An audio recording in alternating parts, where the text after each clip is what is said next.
North Korea's chaos and confusion after the president declares and then lifts martial law. This is an incredibly fluid situation. Why he did it and the backlash.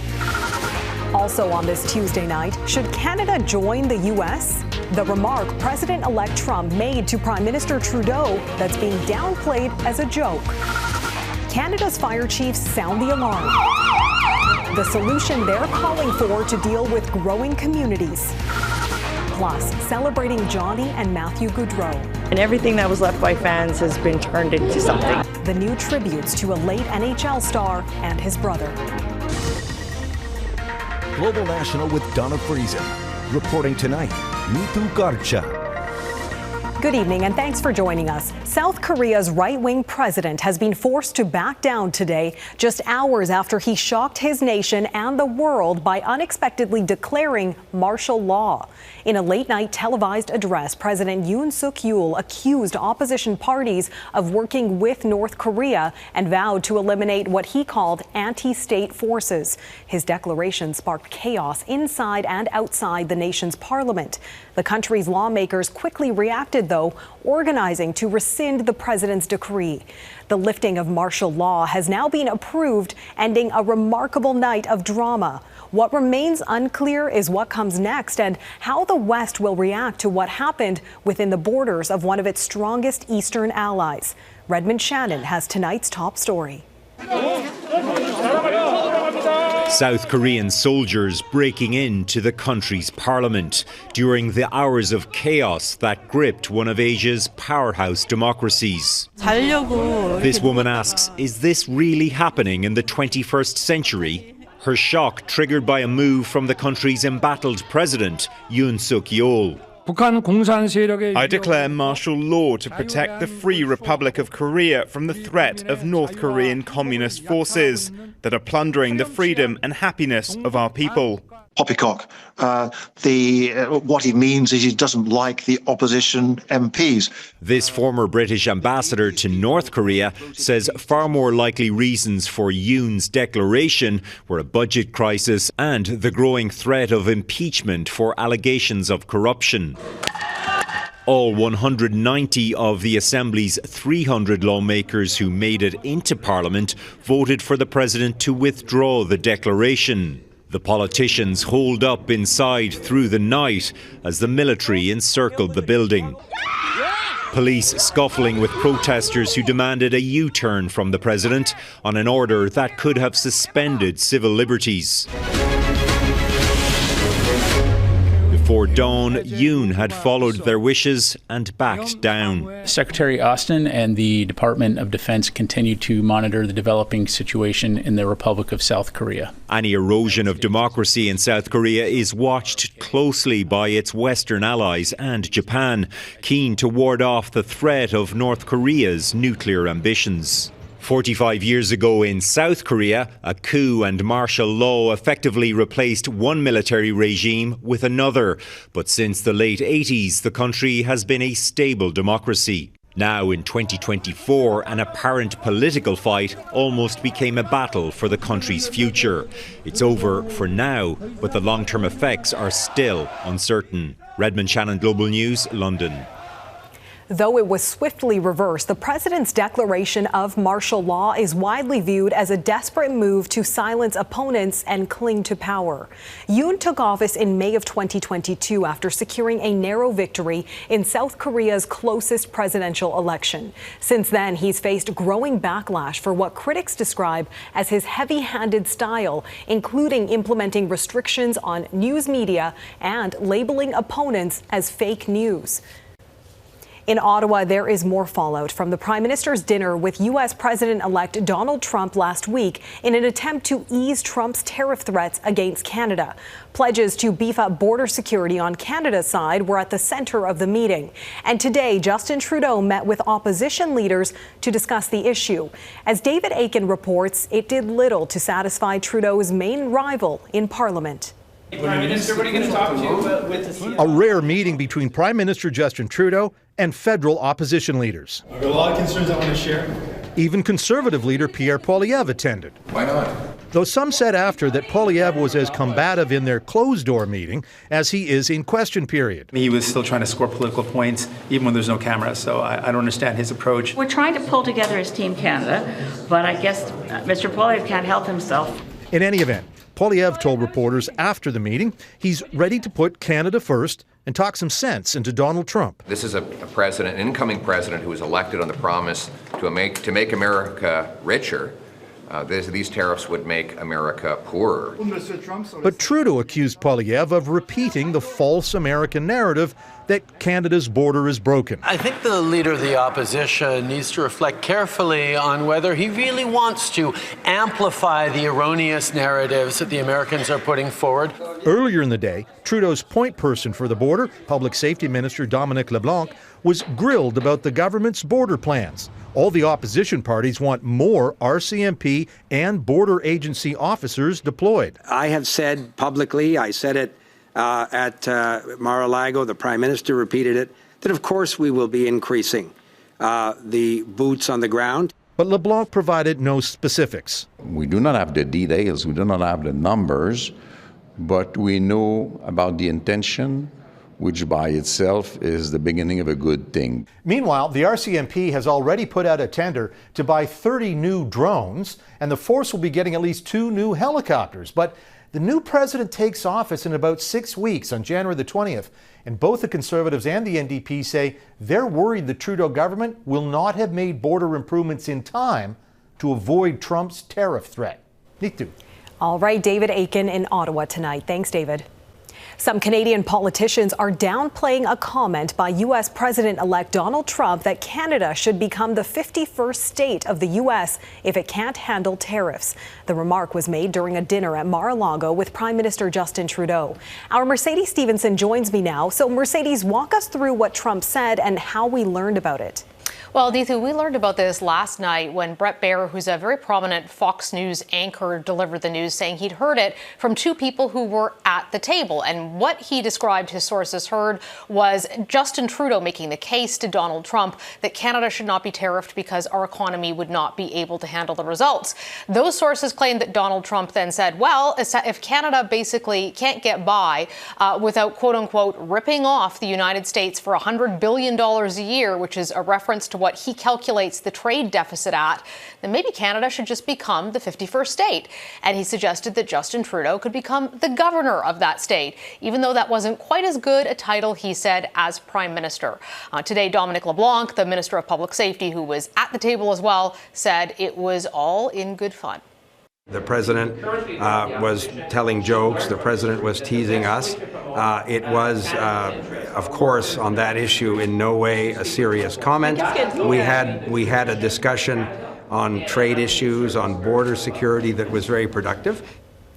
And Mercedes, today Trump posted quite the image on social media. Tell us about that.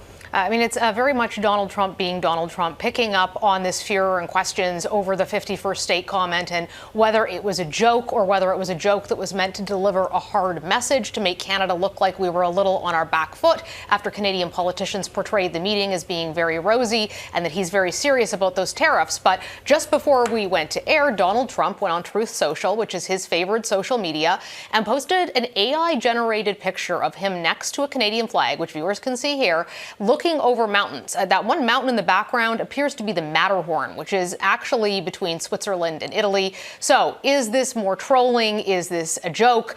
Is this Donald Trump saying that Canada is beautiful? No one really knows. But one thing is for sure, we're unlikely to escape those tariffs in January when they begin. The Trump administration clearly wants to send a message that they are very serious about this, and the Trudeau government is trying to go along to get along at this point.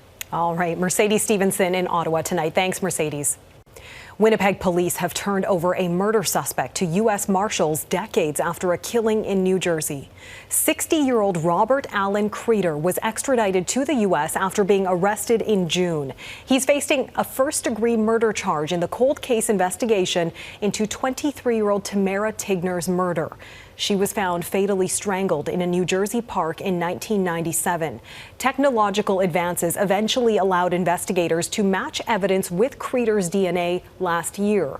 Creeder had been living in Winnipeg for 20 years. Very little progress is being made in ending the Canada Post strike. The Postal Workers Union says Canada Post's latest proposal remains far from something members could ratify.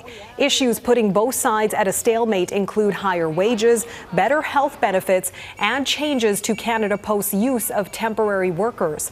The Canadian Federation of Independent Business says the cost of the strike will top $1 billion this week. A Canadian is one of 3 mountain climbers missing on New Zealand's tallest peak. Police say the identity of the Canadian won't be released until the individual's family can be notified. The other missing climbers are Americans, 50-year-old Carlos Romero and 56-year-old Kurt Blair. The trio ascended Akin, also known as Mount Cook, on Saturday. They were reported missing yesterday when they didn't show up for their pre-arranged flight out of the area. Search crews have found some climbing-related items believed to belong to the group. Bad weather has postponed further search operations. A bag salad kit sold in a number of provinces has been recalled. The Taylor Farms brand Sweet Kale Chopped Kit is being recalled due to possible salmonella contamination. The Canadian Food Inspection Agency says kits with a best before date of December 6th should be thrown out or returned for a refund. Affected products were distributed in Ontario, Quebec, Nova Scotia, New Brunswick, and Newfoundland and Labrador. Donald Trump's pick for defense secretary on the defensive. Coming up, the allegations against Pete Hegseth and why supporters believe he's the perfect candidate for the job.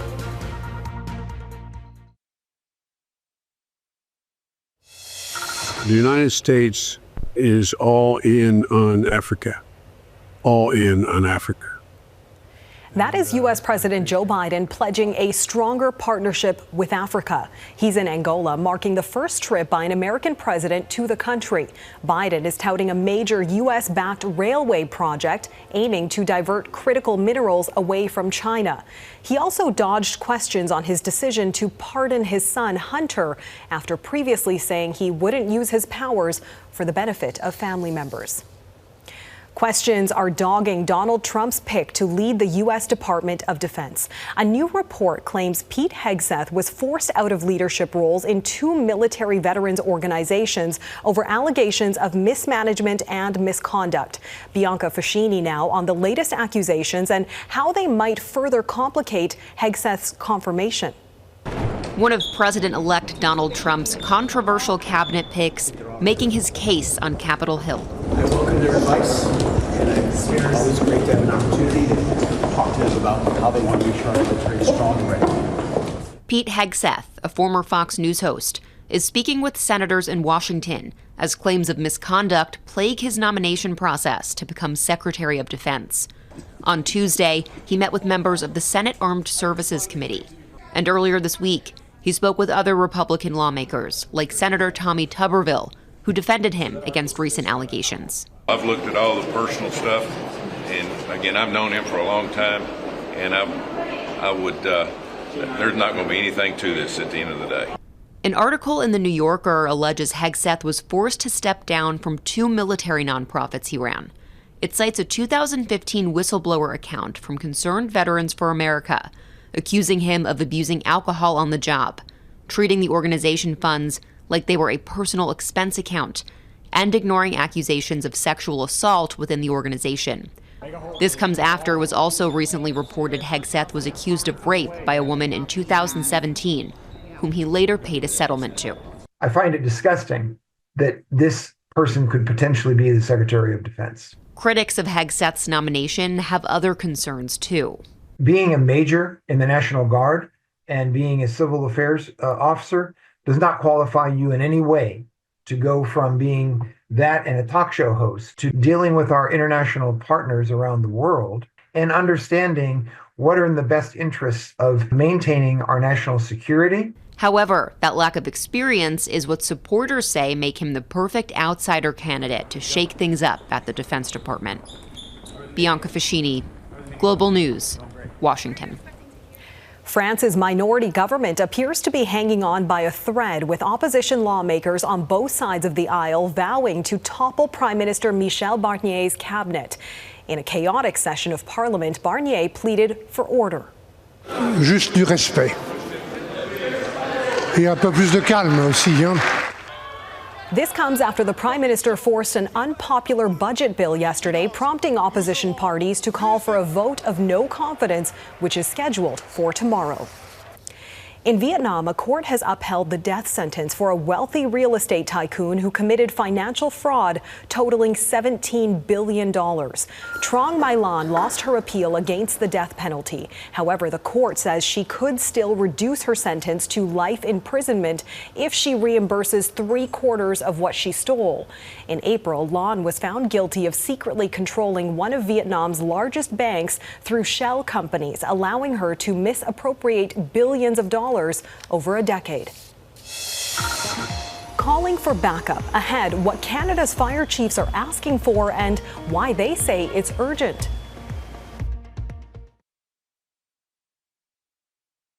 If you're flying out of Vancouver International Airport on an Air Canada flight, you can now use your face as your ID.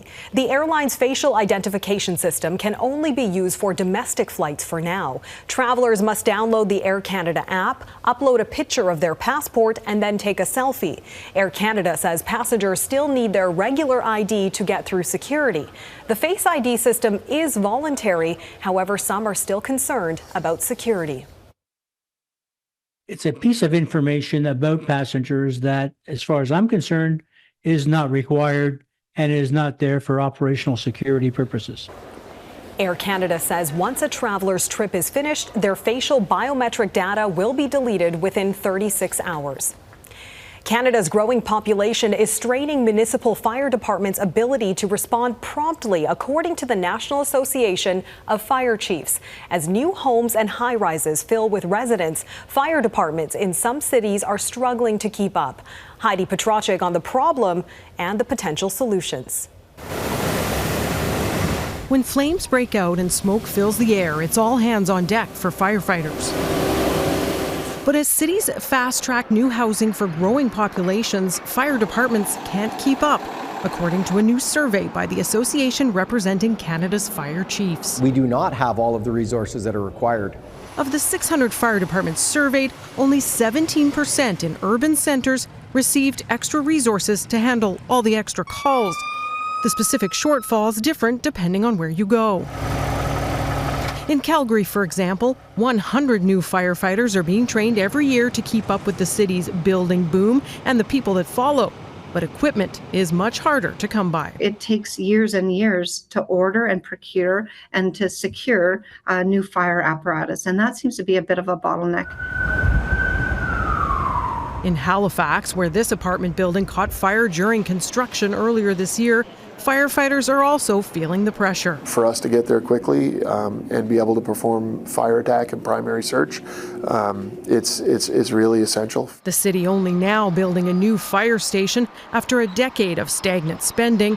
The firefighters union says response times and standards aren't what they should be. If you were to have a fire in a building that's 20 or 30 stories, it requires every firefighter we have on the peninsula. The Association of Fire Chiefs says what's needed to tackle the problem is a national body to coordinate needs and resources. With the creation of a national fire administration in this country, it would allow the fire services to have an opportunity to provide our voice and lens to the issues of firefighting when it comes to things like the additional homes that are needed in our communities. Fire chiefs are in Ottawa lobbying for that this week, a move they say needs to happen for the safety of Canadians. Heidi Petracek, Global News, Halifax.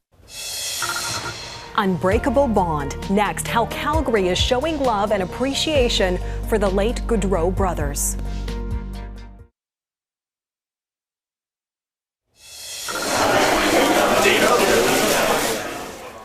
If you want to make a difference this holiday season, today is Giving Tuesday. Thousands of Canadian charities and nonprofits are calling for donations on what is dubbed the world's largest generosity movement. In Calgary, volunteers at the Alex Community Centre are filling backpacks with winter essentials for those in need. It is set to be an emotional night in Calgary as the Flames host the Columbus Blue Jackets for the first time since the death of former NHL forward Johnny Gaudreaus. In August, Johnny and his brother Matthew died after being hit by an alleged drunk driver in New Jersey. Tonight, the Gaudreaus family will be at the Saddle Dome as Johnny's two former teams honor the pair. Heather Yurex-West looks at the tributes for the superstar and the brother he loved so much. Back in the city their father once called home, 2-year-old Noah and 10-month-old Johnny Jr. were the first to check out a new bench dedicated to his memory. The first of a series crafted from the hundreds of sticks and pucks left in tribute on the Saddle Dome steps for Johnny Gaudreaus and his brother Matthew following their deaths this summer. The bench is one of the ways the Flames hope they can help the Gaudreaus family and Johnny's many fans heal. It's hard stuff, right? And this is really important, and everything that was left by fans has been turned into something. For close to a decade, Johnny Gaudreaus was a beloved Calgary Flame, such a star in the city that his family became well known too. Returning to Calgary now is bittersweet, especially for Johnny's dad, who spent some time at Monday's practice on the ice with his son's former team. We asked him to help teach our guys how to score. He did a good job with his son, so he asked if he could help some of our players along today. Tuesday night's game also marks an emotional homecoming for Johnny Hockey's close friend and former Flames teammate Sean Monahan, who had hoped to spend his first season in Columbus alongside Gaudreaus. It's tough. I mean, being here, obviously, it's hard. That hug after he scored that overtime goal is definitely one that now I'll always look back on. And I mean, we had so many great memories here together. Memories friends, families, and fans hold on to as Johnny Hockey's legacy lives on. Heather Yurex-West, Global News, Calgary. And may there be solace in those tributes. That is Global National for this Tuesday night. I'm Neetu Garcha. Tonight's Your Canada is this cabin on the coast of Leading Tickles, Newfoundland and Labrador. Thanks so much for watching and hope you'll join us again tomorrow. Have a great night.